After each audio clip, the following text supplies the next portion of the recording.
Ritual ibadah haji banyak sekali mengandung simbol-simbol ketauhidan yang diajarkan oleh Nabi Ibrahim dan keluarganya. Sayangnya, tidak sedikit jamaah haji yang justru kehilangan makna dari apa yang diwariskan oleh Nabi Ibrahim itu dan lebih terjebak kepada ritual-ritualnya belaka. Di antaranya adalah terkait dengan ritual ibadah lempar jumroh, di mana sesungguhnya itu adalah simbol dari perlawanan dan menundukkan sifat-sifat setaniah di dalam diri manusia. Tetapi tidak sedikit yang menjalankan ritual lempar jumroh itu justru kesetanan. Kenapa bisa terjadi demikian? Mari kita lakukan kajian kritisnya di program Perspektif episode 144 ini. Sahabat sekalian, di dalam program Perspektif episode 144 ini kita kembali mengambil pelajaran dari dalam buku Menjadi Haji Tanpa Berhaji. Ini adalah buku yang saya tulis dalam perspektif saya untuk melakukan autokritik terhadap peribadatan umat Islam, khususnya ibadah haji. Karena sesungguhnya ibadah haji ini penuh dengan simbol-simbol yang sangat mendalam secara spiritualitas.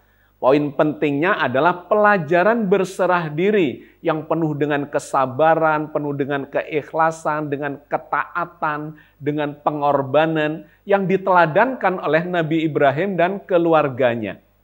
Tetapi sekali lagi ini sesungguhnya adalah napak tilas dari sejarah Nabi Ibrahim dan keluarganya. Sehingga ritual-ritual yang dilakukan di dalam prosesi ibadah haji itu harus memiliki atau kita menggali makna yang dalam itu sebelum melakukan ritual-ritual tersebut. Karena jika tidak, maka kita akan kehilangan makna dari simbol-simbol ritual yang dilakukan selama di tanah suci itu. Dan kemudian banyak sekali orang yang terjebak ke dalam ritual peribadatan haji itu dan kehilangan makna yang sesungguhnya. Terkait dengan ritual ibadah haji itu, Al-Quran memberikan pelajaran kepada kita, di mana Allah berfirman di dalam surat Al-Baqarah 128. Ya Tuhan kami, jadikanlah kami berdua orang yang berserah diri hanya kepada Engkau. Dan jadikanlah di antara anak cucu kami umat yang berserah diri hanya kepada Engkau. Dan tunjukkanlah kepada kami tata cara dan tempat-tempat ibadah haji kami. Dan terimalah taubat kami. Sesungguhnya Engkaulah yang maha penerima taubat, lagi maha penyayang.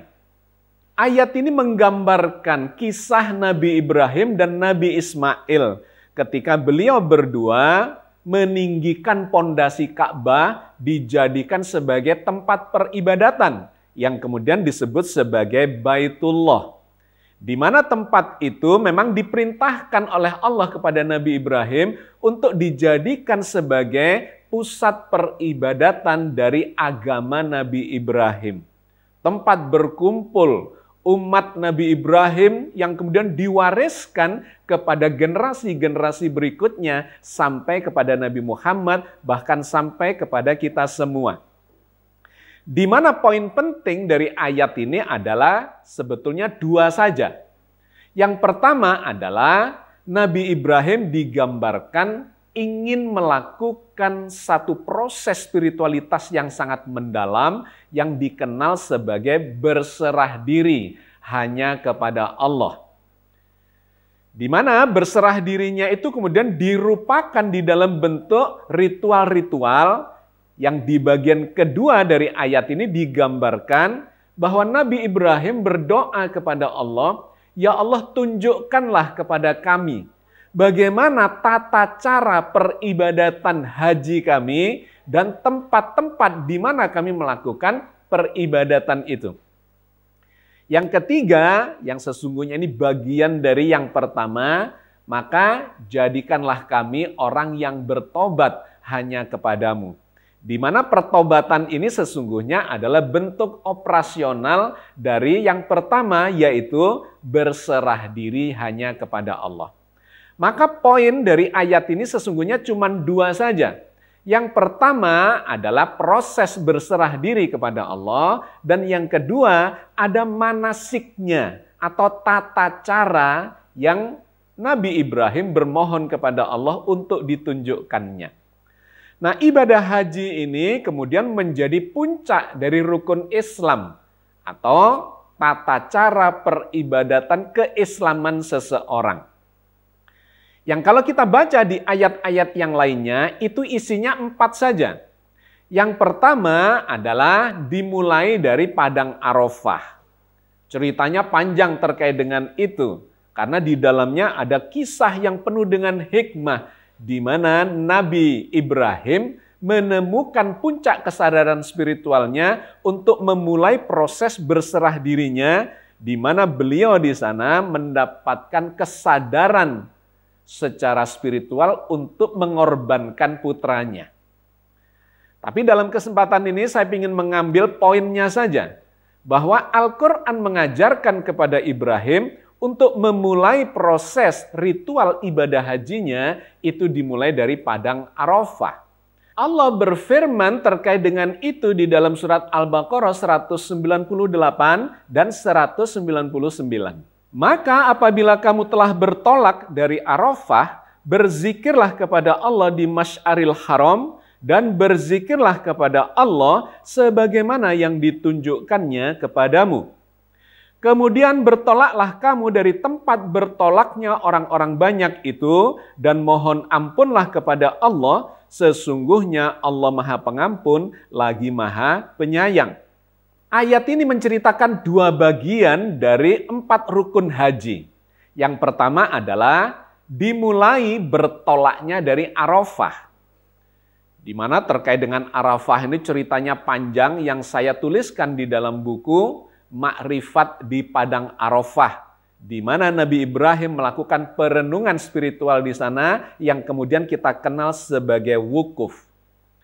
Ayat ini menggambarkan dimulai dari Arafah bertolak menuju ke Masy'aril Haram, yaitu satu tempat antara Arafah dengan Mina, di mana di Masy'aril Haram ini para jamaah haji mengambil kerikil untuk mempersiapkan diri melakukan satu ritual di Mina, yaitu lempar jumroh.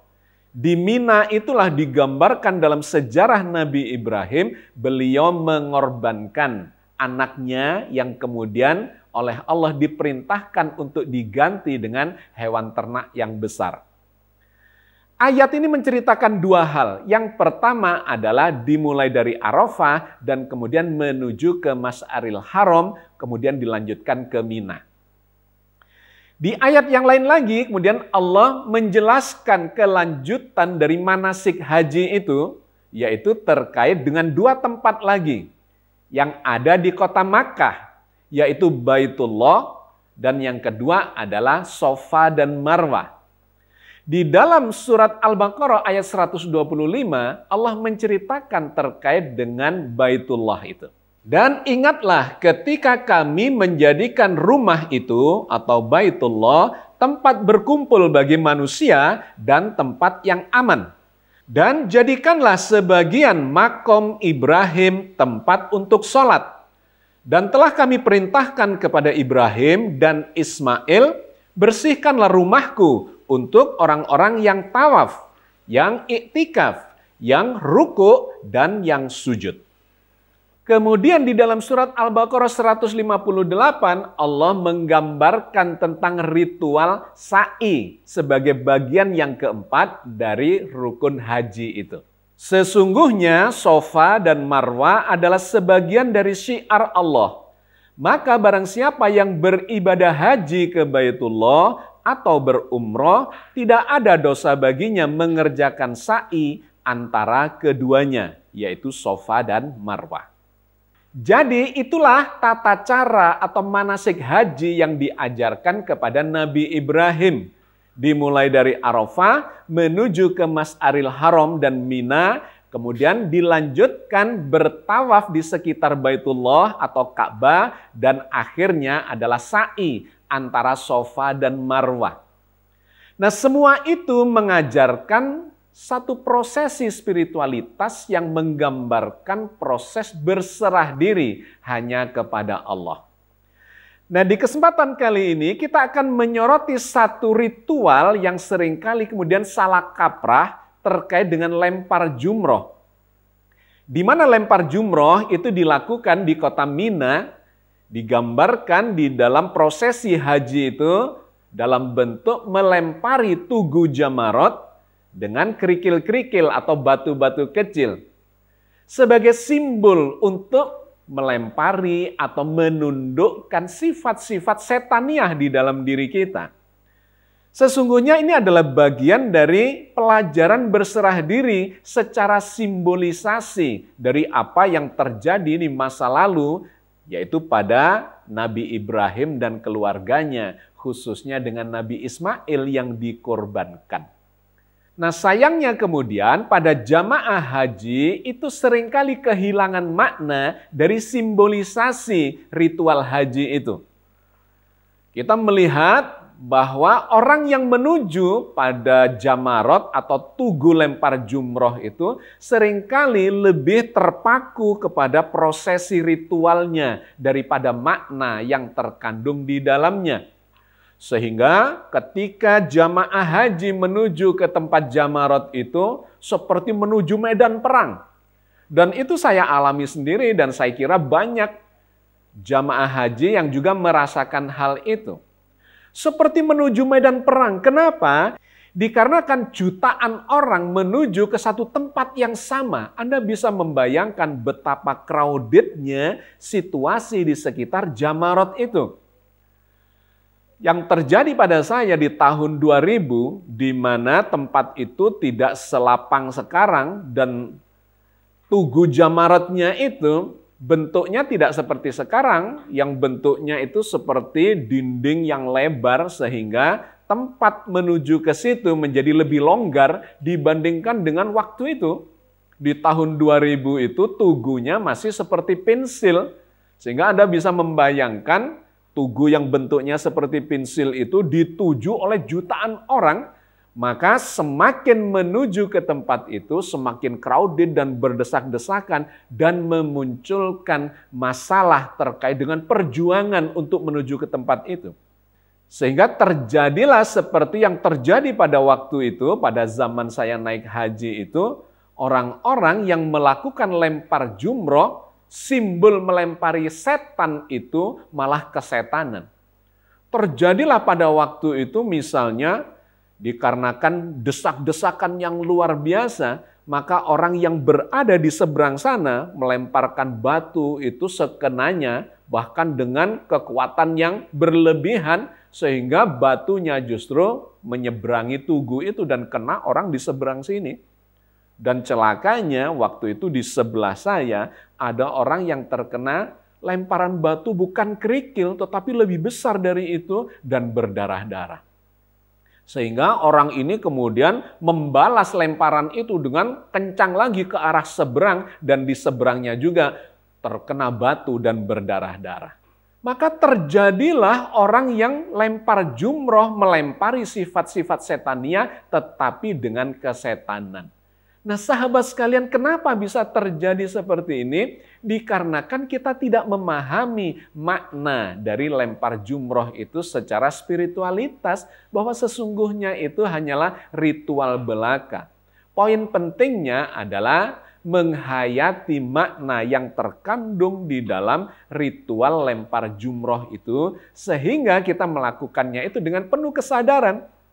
Yang dengan penuh kesadaran itu justru kita akan mendapatkan poin dari ritual lempar jumroh itu. Bahwa sesungguhnya itu adalah untuk melawan, menundukkan sifat-sifat setaniah yang ada di dalam diri kita sendiri. Dan itu poin pentingnya adalah menuju kepada keikhlasan, kesabaran, ketaatan, bahkan pengorbanan yang diformulasikan sebagai berserah diri hanya kepada Allah. Jadi sahabat sekalian, poin penting dari ibadah haji ini yang perlu kita kritisi terus-menerus adalah bahwa seluruh rangkaian ibadah haji itu sesungguhnya adalah pelajaran berserah diri. Penuh dengan simbol-simbol yang harus kita hayati sebelum kita melakukan peribadatan itu supaya kita justru tidak lepas atau bahkan tidak terjebak ke dalam ritualnya, melainkan mendapatkan manfaat spiritualitasnya hanya berserah diri kepada Allah Azza wa Jalla.